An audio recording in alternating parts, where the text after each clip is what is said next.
Hey guys, I'm Brittany, and this is Brit the Surrogate. Today, we're going to talk about journey number 2. If you've been following along, you will remember that after my first journey, I genuinely felt that I was done. My first agency experience wasn't one I'd want to repeat, and the only circumstance where I ever imagined carrying again was if my first intended parents decided to have another child. Because of the relationship that we had built, I would have gladly done another journey with them, but it would have been independently. Other than that, I had closed that chapter of my life. So after my first journey, I was producing milk, and even though my intended parents did not want it, I was supplying to other families and helping out other babies with it. And that is where I met Kayla. She had found me on a local breast milk site and reached out about having me supply for her daughter for a short period of time. And so we had messaged back and forth, and we decided that she was going to make the long drive to my house to get some breast milk. So when she arrived at my house, as she was pulling in, I noticed some decals on her van, and it kind of had me curious. So when she came inside and was collecting the milk, I had asked her, I was like, hey, what's those decals on your car? What are those for? She's like, oh, well, I own my own business. I own Reproductive Options, which is a surrogacy agency. I was like, oh, that's really cool. I was a surrogate, and we talked about that and shared a little bit about our experiences. And she shared with me about why she founded Reproductive Options and what she felt that she wanted for surrogates moving forward based on her experiences. And it was just a beautiful story, and I really enjoyed hearing it. And then she collected the milk and left. And some weeks had went by, and I was really just thinking back on her story, and it kept resonating with me. I never really imagined that any agency would be different than the first one that I had used. And like I said, that will be another video in and of itself, but I just didn't realize that there was better out there. If you remember, I was ill-informed of surrogacy, so I just never really researched other agencies. I'd closed that chapter of my life, and then here I am. Fate brought me Kayla, and she's the owner of an agency, and it just sparked that passion in me, like, wow, I can have a better experience. And so I thought about it for a few weeks. Just everything was really like touching my heart and everything, but I felt strongly that I needed to reach out to my intended parents because we have this wonderful bond, this great relationship, and I was so terrified that if I did another journey, what that would look like for us. And I didn't know if they had planned on having another child or not, and I knew that we had discussed that if they did, we would do a journey together, but it would be independently. And so I had to get up the courage to message my intended mother, and I just said, hey, I'm interested in doing another journey, but I really wanted to give you guys the opportunity first. So I didn't know if you guys had thought about having another child yet, what your timeline looked like. But I wanted you to know that I am interested in another journey. And she basically, she messaged me back and wanted to do a phone call, actually a FaceTime, which was great. But she basically short term until I could get to home to FaceTime her because I was picking up my children from school. She said, the short answer is absolutely, that's why we fell in love with you. we want you to help other people. We're still undecided if we want to have another baby or not, but we are all for you helping another family. And if you need references, or if they need references, we would be happy to let them know our experience working with you as a surrogate. And so that was a weight lifted off my shoulders. I was just terrified that I would ruin any kind of future relationship with them, and that was not the case. So again, we're still very close to this day. But yeah, it was a weight lifted off my shoulders. So I was very happy that I can move forward. So I messaged Kayla and I said, "Hey, Kayla, I'm really interested in learning more. I really didn't think that I was going to give surrogacy another chance based on agency experience alone. But hearing your story really made me want to consider doing it again." And so we talked on the phone. As I learned more about reproductive options, I realized that not every agency operated the way my first one had. Their philosophy, support, and values, they just felt different. And for the first time, I could actually picture doing another journey, but only because I felt confident in the people behind the agency. And it just really made me eager to explore surrogacy again with reproductive options. So after talking with Kayla, it was time to sign on with the agency, do my pre-qualifying quiz, get my medical records pre-approved. And once we did that and everything looked good, it was time to start the matching process. So the first intended parents that Kayla thought would be a great fit for me and that really aligned with all of my matching preferences, they seemed incredibly promising. I read through their profile and immediately felt a connection. And then unfortunately, life happened. They had unforeseen circumstances and had to put their dream of growing their child on hold. It was disappointing because I had already started imagining the journey with them, and I was just really excited to have a match call. But they unfortunately, had some personal family issues that they had to resolve. And so ultimately they put everything on hold. And we went through quite a few profiles.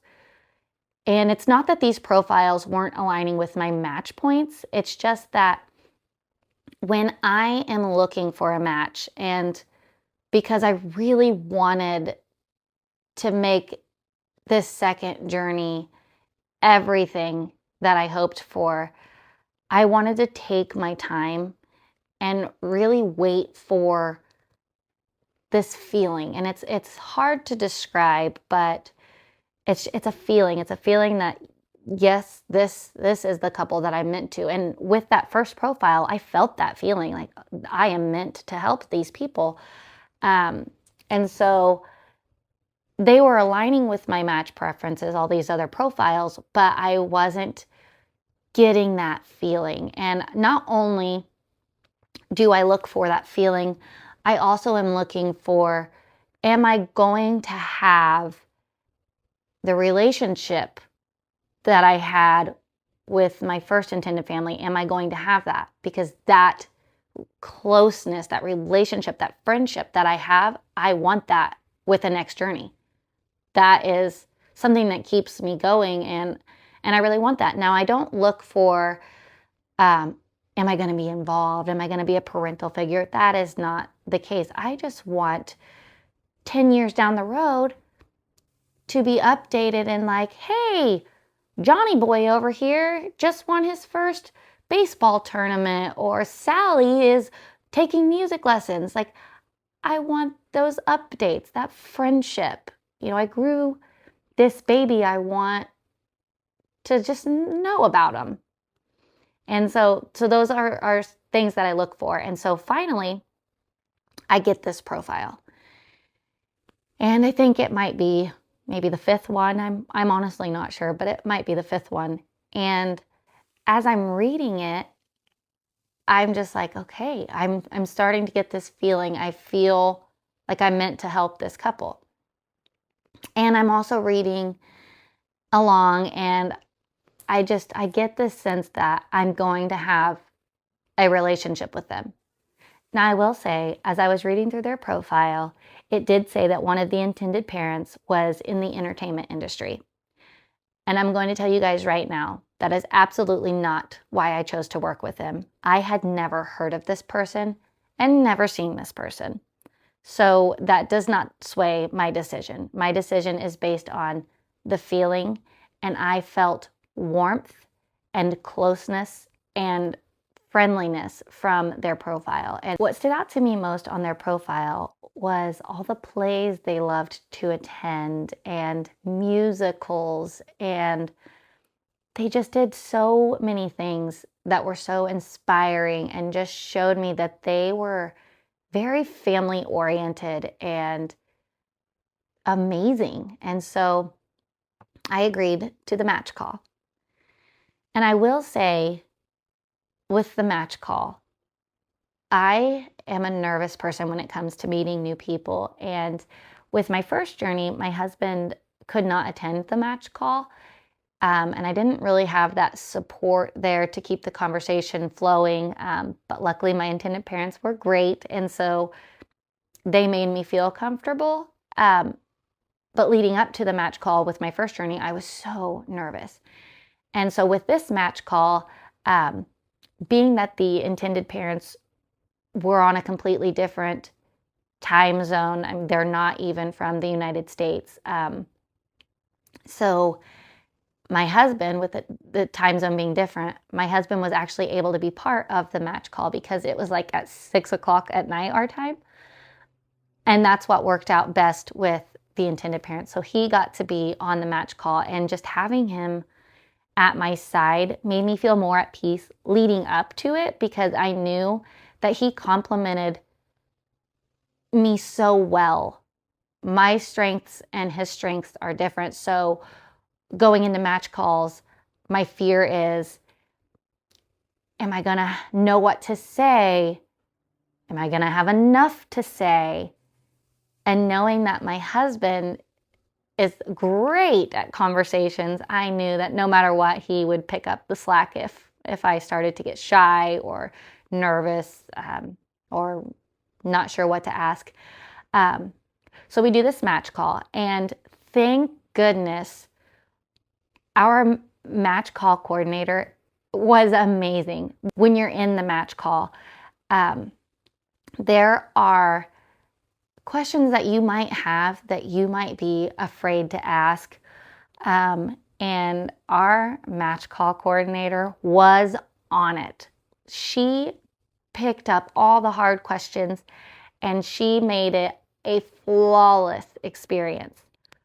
And my IPs did as well. They were funny, and they were warm and welcoming, and everybody that was a part of this match call, the match call coordinator, the intended parents, my husband, I believe they had their agency representative as well as part of the call. They just all made me feel so comfortable and so confident in asking questions. And we talked about providing breast milk for them, and they were all for it. And it just, I knew I was gonna feel close to this couple, and it really solidified my decision in that first initial feeling that I felt when reading their profile. Because when I actually learned who this person was, I started to wonder, am I gonna get that kind of relationship with them, knowing now who they are? Am I gonna have the relationship that I want? And during that match call, I was like, yep, we're gonna get along just fine. This is great. They're human, you know? And so the match call went well, and we both decided we wanted to move forward with each other because, as you know, as I've said, that's how match calls work. Some agencies do it differently, and that's it's sometimes the way it's handled is not the best, but this agency handled it very well. After the match call is when they asked, do you want to proceed? They said yes, I said yes, and then it was time to do medical screening. Now, if many of you don't know, most international intended parents use California clinics to store their embryos because it is, don't quote me on this, but I believe it is one of the more surrogacy-friendly states. And so, again, I had to fly out to California. Now, for this journey, my husband was not able to travel with me to the medical screening or the transfer. I had other support with me, but he stayed back due to work. So I fly out for the medical screening, and getting into the clinic, it was very clean and flawless. And I talked with the head nurse, and she was great. We did all the testing that we needed to do, and then I flew home and was waiting on the results. So luckily, with this medical screening, I already knew about my thyroid condition, so that was already taken care of, and there was no postponing because of that. So I get cleared for the medical screening, and then it's time to prep for medication. So here is the video of me doing my progesterone shots. And with this one, I actually had a little more pills that I had to take. I cannot remember all of them. I did not have any shots in the stomach. It was just shots of estrogen and shots of progesterone. There was no patches either. And I also, on top of the progesterone shots, had to do these suppositories, which was different because the first journey I asked for the suppositories at the end, and this time I actually had to do both. But I did not have to take birth control. So then comes time for the transfer, and I fly back out to California, and I take my sister with me, and she was a great support person. So this part of California that I was at was beautiful. It was amazing. Again, I was within walking distance of the clinic. So we spend some time exploring this part of California. Then I go for the transfer, and the worst part of a transfer is having to have a full bladder. I mean, after 4 children, it's not very easy to hold a full bladder in. And being nervous, having lots to drink to make sure I had a full bladder, I became too full. And so I ended up having to ask one of the nurses if I could go to the bathroom. And reluctantly, she let me. She said, don't let it all out, only let a little bit out until you're just a little bit comfortable. And I was like, okay, I can do this. That is hard. That is harder than you think. But I did it. I went to the bathroom. I only let a little bit out. So we're still waiting. You have to wait for a bed to open. And apparently this was prime time for everybody to do transfers, and great for those families. But as I'm sitting there, I'm getting more full and more full. And so again, I have to ask the nurse, hey, I'm really sorry, but I absolutely cannot. I was shaking. I told my sister, if I stand up, I am going to pee my pants. There's no stopping it. My pelvic floor cannot handle this full bladder anymore. So I asked the nurse again, and she really just did not want to let me go again. I could tell she was kind of irritated. But again, I was able to go to the bathroom and let just a little bit out. Now, I am a rule follower when it comes to medications and trying to do anything related to this surrogacy. And so I was determined. I was not going to let all of it out. I was going to make sure I still had a full bladder after this. But while I'm in the bathroom, I could hear one of the nurses say to the one that was kind of irritated with me, and my sister's sitting right there as well, just so we're clear. So she heard this as well. But they're like, the nurse that was kind of irritated with me, this other nurse was like, the doctor is not going to want her to have an overly full bladder anyway. He would have had her let some out. So it was just kind of irritating that this was even an issue. Like, I mean, I was overly full, and I'm not going to lie, as I was walking to the bathroom the second time, a little came out. So like, I was overly full. And we went back to the transfer. The doctor was a little quirky. He didn't like make eye contact, which only made it that much more awkward. But we do the transfer, and all goes good. And I run to the bathroom, and I felt like I peed forever. I had to go so bad. The whole time I'm singing Jingle Bells in my head while we're doing this transfer, because I was so afraid I was going to pee all over this doctor. Like, not only do you have to have a full bladder, but then they have to implant the embryo in you. And I am just like praying, please don't pee, please don't pee, please don't pee, singing Jingle Bells, anything I can do to distract myself from the fact that I need to go to the bathroom, and trying not to pee on this poor doctor. So, like I said, the transfer goes great, and I'm running to the bathroom, and I pee for like what feels like eternity. And then I feel better, and all the nerves are gone, because normally I would be nervous, but this time, I'm not kidding, I was more nervous about peeing all over everybody, everything. So, note to self, if you ever go, have a full bladder, but don't be overly full. It is so uncomfortable and miserable, and it's a disaster waiting to happen. But anyway, some clinics might tell you to rest, to take it easy. Some might put you on bed rest. Mine just said, take it easy for the day. Don't do strenuous activity and everything. So we go back to the hotel, we rest, and then we fly home. They say again, don't test, wait for the blood work. Again, I always test early. So I tested at day 5 and day 7, and I was pregnant. But again, I didn't tell the intended parents until the blood work, because you never want to get their hopes up. So we get the blood work back, and it shows that I'm positive. My HCG was 201, I believe. And I asked my case coordinator if I could be the ones to tell the intended parents. So I hadn't heard back from the clinic yet, but I already had my results. And so we were okay with just telling the intended parents, hey, I haven't heard from the clinic yet, but I wanted to let you know that I do have my results back, and I am positive, and this is my HCG level.